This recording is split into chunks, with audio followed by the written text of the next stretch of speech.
सरकार गौसे पाक के वालिदे गिरामी, क्या नाम है उनका? नाम है हजरत अबू सालेह मूसा, जंगी दोस्त हजरत अबू सालेह मूसा, ये उनका नाम है। वो भी पाए के वली हुए। रोजे की हालत है, एक रोज जंगल से गुजर हो रहा है, भूख थी, रोजा था, इफ्तार का वक्त है। जंगल से गुजर रहे हैं एक रास्ते से, तो नदी आई रास्ते में। नदी में देखा एक सेब बहता हुआ आ रहा है, एक सेब। तो भूख तो लगी थी, तो वो सेब उठा लिया। जज़ाकल्लाह। तो सेब उठा लिया और उसको खा लिया। खा तो लिया, मगर बाद में ये एहसास पैदा हुआ कि मैंने जो सेब खाया, मुझे ये पता नहीं कि इसका मालिक कौन था, और मैंने इजाजत नहीं ली, बगैर इजाजत के खा लिया।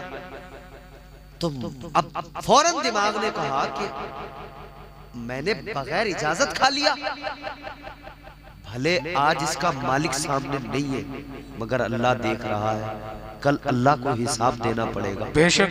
क्या बनेगा मेरा, क्या जवाब दूंगा अल्लाह को? ये वलियों की शान। एक सेब खा लिया है, वो भी नदी में बहता हुआ आ रहा है, उसको खा लिया, मगर फौरी तौर पे ईमान कहता कि भाई मालिक का पता नहीं था, बगैर इजाजत खा लिया। और यहां हमारा हाल, परचूनी की दुकान पे मसूर की दाल लेने गए, तो उससे बोले जरा नमकीन का डब्बा खोल दे, मुंह जरा नमका कर लो। तो निकाली, पूछना नहीं, कुछ नहीं। मूंगफली खरीदने गए, 5 रुपए की खरीदी, 2 रुपए की उठा उठा के खा ली, पूछा ही नहीं।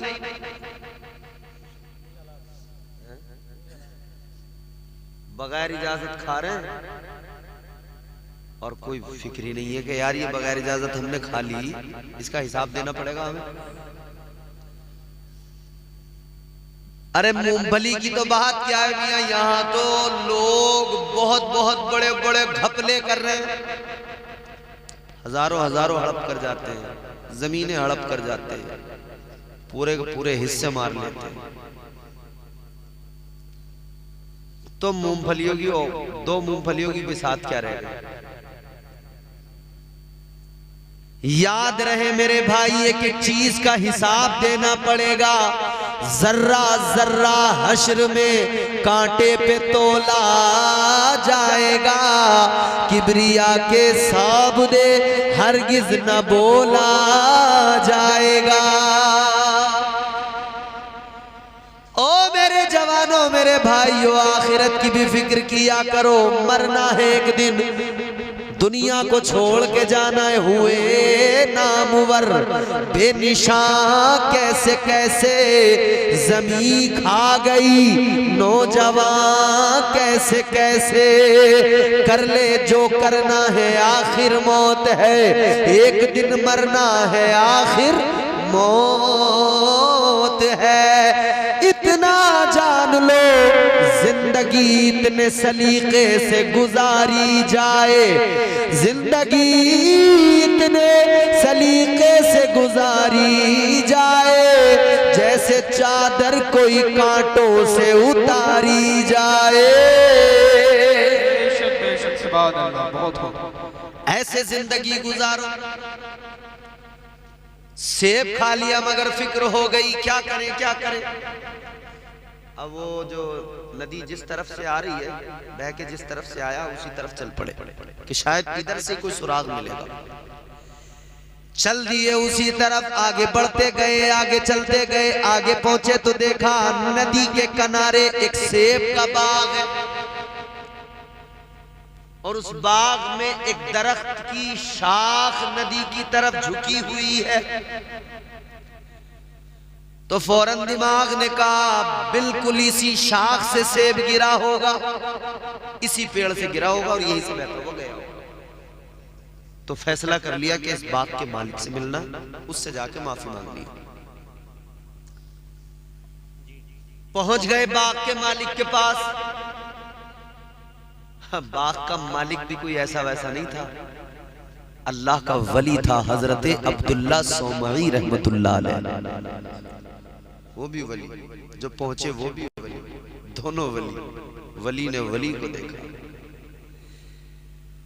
जाके इन्होंने कहा कि ये बाग आपका है? कहा हाँ हमारा है। कहा मैं बस इसलिए आया हूँ कि एक सेब नदी में बहते हुए जा रहा था, मैंने उसको खा लिया, बगैर इजाजत खा लिया, लिहाजा मुझे मुआफ कर दीजिए। तुमने कभी मूंगफली किसी की खा के उससे मुआफी मांगी है कि भाई साहब ठेले वालों, हमने तुम्हारी चार उठा के खा ली, हमें माफ कर दो? अजीब, माफी तो छोड़ो, अगर वो कह देना अरे भाई साहब ये क्यों उठा खा रहे हो, तो उस पर कोई सवार हो जाएगा, ले तो रहे हैं, क्या हो गया कि चार उठा ली तो है? हजरत अब्दुल्ला सोमई ने देखा एक सेब पर जो मुआफी मांगने आ गया, आम नहीं है, खास है। समझ गए ये कोई अल्लाह का वली है, ये कोई नेक इंसान है। तो फरमाने लगे कि ऐसे थोड़ी माफी मिल जाएगी फ्री में। कहा फिर क्या करना पड़ेगा? कहा देखो अगर माफी चाहिए तो एक कंडीशन है। कहा क्या? कहा 12 साल हमारे बाग में काम करो फ्री, तब माफ करेंगे, वरना नहीं करते। 12 साल तो छोड़ो, हमसे कोई 12 घंटे को कह देता, करते नहीं करते। और यूं कहते हो ज्यादा ही एक्टिंग में नहीं आ गए, हमने जरा सी माफी क्या मांग ली, सर पे चढ़ के बैठ रहे हो बिल्कुल, अब तुम्हारे काम भी करेंगे हम। मगर मेरे दोस्तों, अल्लाह के वली ने मुआफी मांगी। उन्होंने कहा ऐसे नहीं, 12 साल। सोचने लगे अगर इनका काम नहीं किया तो माफी नहीं मिलेगी, माफी नहीं मिली तो अल्लाह को क्या जवाब दूंगा। सोच कर फैसला कर लिया, वहां फंस जाऊं उससे बेहतर है यहां 12 साल काम करके मुआफ करा लूं खुद को, यहां अपने आप को बचा लूं, वहां बड़ी दिक्कत होगी। कहने लगे साहब ठीक है, 12 साल काम कर लेंगे आपके बाग में। लग गए काम पे, उसी दिन से करते रहे, वक्त गुजरता रहा, 12 साल तक वही काम करते रहे। काम करते हैं, नमाज पढ़ते हैं, कुरान पढ़ते हैं, अल्लाह का जिक्र करते हैं और वहीं पे लगे। 12 साल गुजर गए। 12 साल जब पूरे हो गए तो आकर कहने लगे हजरत 12 साल हो गए काम कर लिया, अब मुआफ कर दो। उन्होंने कहा ऐसे नहीं करेंगे, एक और शर्त है। का क्या? बोले शर्त यह है कि हमारे पास एक बेटी है हमारी, आंखों से अंधी, कानों से बहरी, मुंह से जबान से गूंगी, हाथों से अपाहिज, पैरों से मफलूज। अगर तुम उससे शादी करोगे तब तुम्हें मुआफ करेंगे। हम बड़े परेशान हैं, मगर सोचा वहां फंस जाए उससे बेहतर है यहां पे शादी कर लो, इनकी शर्त मानो। आंखों से अंधी, कानों से बहरी, जबान से गूंगी, हाथों से मफलूज, पैरों से मफलूज। हजरत क्या ख्याल है अगर कोई यहाँ किसी से कह दे कि साहब रिश्ता कोई बताए और कहे कि वो लड़की जो है वो अंधी है, कानों से बहरी है, तो कोई कर लेगा? कोई कहे कि वो पैर में उसके फर्क जरा फ्रैक्चर हो गया था कभी, तो तैयार होंगे? यही रहते हो यार, यही रहते हो, आप भी बताओ, किसी समाज में रहते हो, करने को तैयार होगा कोई? जो जवानों आप बताओ, अगर चलो मैं आपके लिए रिश्ता कोई लेके आ, लड़की लग रही है, तुम करोगे? तुम गलत कह रहे हो। मैं तुम्हें गलत साबित कर दूंगा। आप कह रहे हो नहीं करेगा, अबे कर लेगा, बस 4 पहिया मिलनी चाहिए साथ में।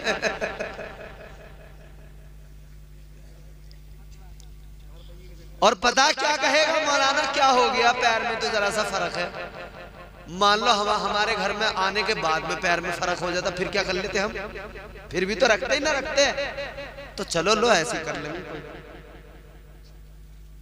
बहरहाल कहा, कानों से बहरी, आंखों से अंधी, जबान से गूंगी, हाथों से मफलूज, पैरों से माजूर। इन्होंने कहा माशाअल्लाह। कहा कि ठीक है साहब, हम तैयार हैं, करा दो निकाह। निकाह करा दिया गया, निकाह हो गया।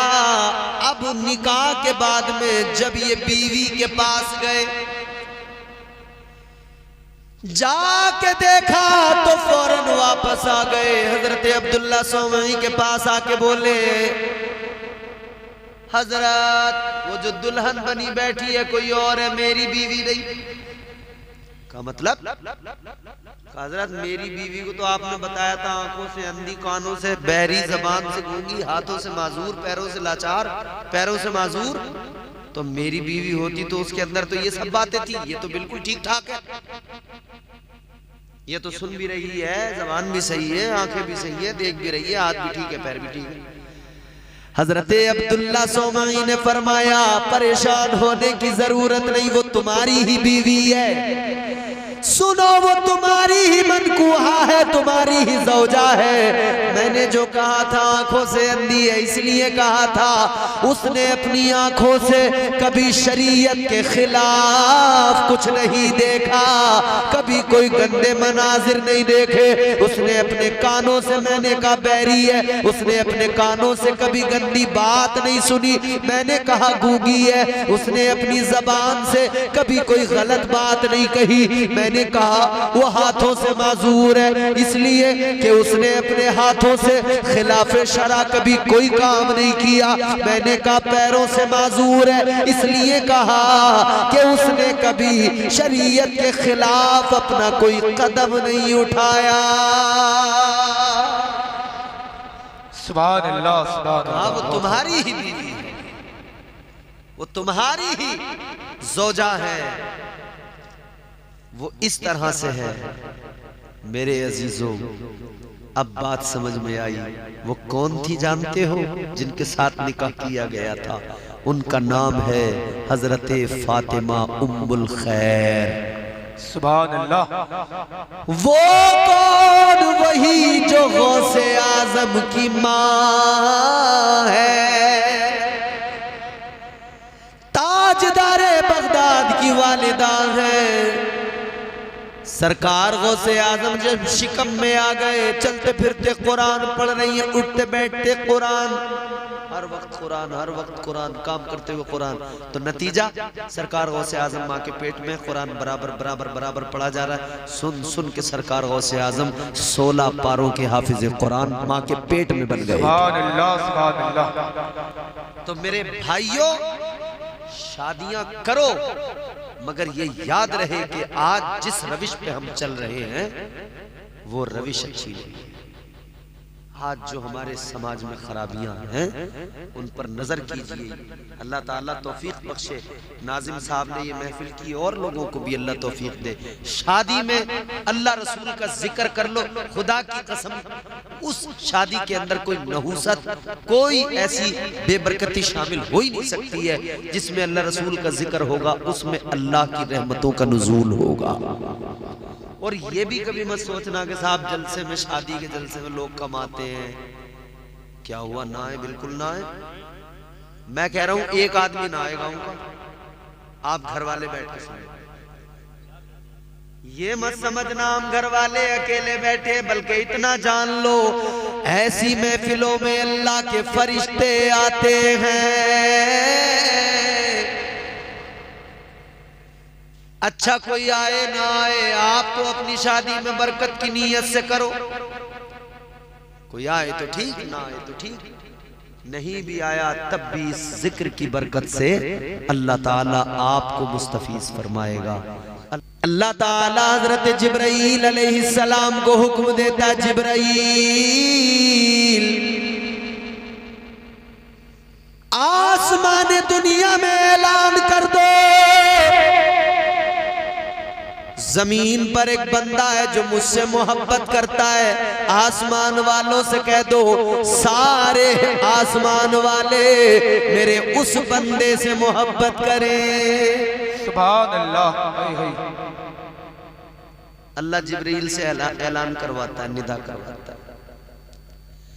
फिर आखिर में फरमाया गया, सुम्मा युदउ लहुल कबूलु फिल अर्द, फरमाया ये मोहब्बत अल्लाह ताला जमीन वालों के दिलों में भी डाल देता है। किसकी मोहब्बत?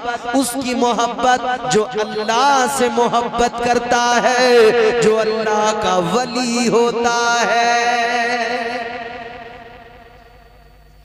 और हम सुन्नी हैं, सच्चे सुन्नी, ऐसे किसी को वली नहीं मान लेते।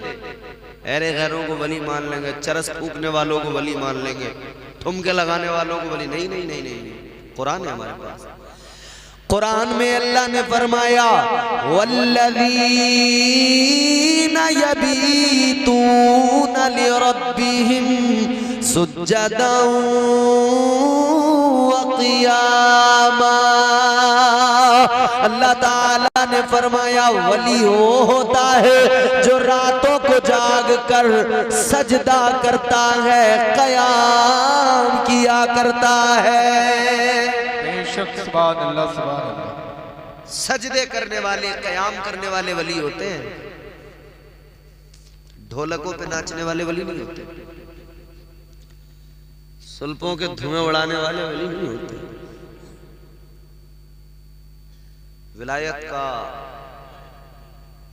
विलायत की पहचान अल्लाह ने कुरान में बयान की। तो फिर हम क्या कहते हैं? उजले कपड़ों में सिकंदर हो जरूरी तो नहीं। और इंशाअल्लाह अगर आपने सुन लिया तो आपको समझ में भी आ जाएगा। समझ में आ जाएगा तो आप बोलेंगे भी जरूर, नहीं बोलेंगे तो मैं सलाम बोल के पीछे हो जाऊंगा। सही है? उजले कपड़ों में सिकंदर हो जरूरी तो नहीं, मैले कपड़ों में कलंदर भी तो हो सकता है। वाह वाह वाह, क्या बात है। जिस दीवाने को हिकारत से पुकारा तूने, उसके कासे में समंदर भी तो हो सकता है। सुभान अल्लाह, सुभान अल्लाह, क्या बात है। बहुत अच्छा पैगाम। तो वलियों से मोहब्बत कीजिए, करनी चाहिए। सरकार गौसे आजम पीरान पीर रोशन ज़मीन ताजदार बरक़ात, वो जिनके लिए हम कहते हैं आप निराले शान निराली, गौसे आजम जीलानी। सुभान अल्लाह। आप निराले शान निराली, गौसे आज़म जीलानी। आप निराले शान निराली, गौसे आज़म जीलानी। आप निराले शान निराली, गौसे आज़म जीलानी। भर दो मेरा दामन खाली, गौसे आज़म जीलानी। भर दो मेरा दामन खाली, गौसे आज़म जीलानी। सुभान अल्लाह, बहुत अच्छा। एक शेर और सुना। आपकी माँ ने अपने शिकम में आधा हाफिज कर डाला। क्या बात है भाई, वाह। आपकी माँ ने अपने शिकम में आधा हाफिज कर डाला। आपकी माँ भी अल्लाह वाली गौसे आज़म जीलानी। आपकी माँ भी अल्लाह वाली गौसे आज़म जीलानी। भर दो मेरा दामन खाली गौसे आज़म। बोल सकते हैं आप इंशाअल्लाह। गौसे पाक सुन लेंगे तो करम फरमाएंगे और यकीनन गुलामों की फरियाद को सुनते हैं गौसे पाक।